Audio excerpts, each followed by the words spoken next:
c'est une victoire pour les opposants de la future A69 dans le Tarn. Les arbres qu'ils protégeaient depuis 39 jours ne sont plus menacés d'abattage, au moins provisoirement.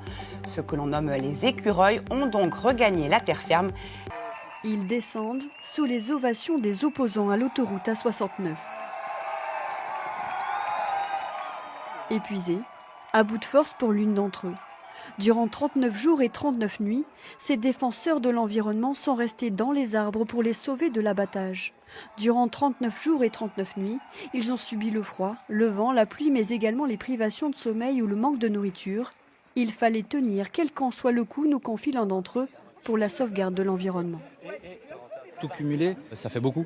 Avec les lacrymos, avec les feux, avec des matières toxiques.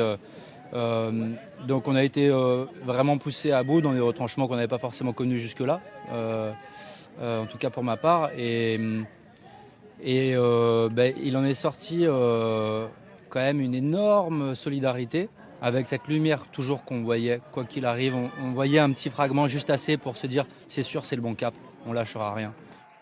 S'ils ont regagné la terre ferme, c'est parce qu'ils ont obtenu un sursis pour ces arbres. Ils ne pourront pas être coupés avant le 1er septembre. Le préfet du Tarn nous l'a confirmé.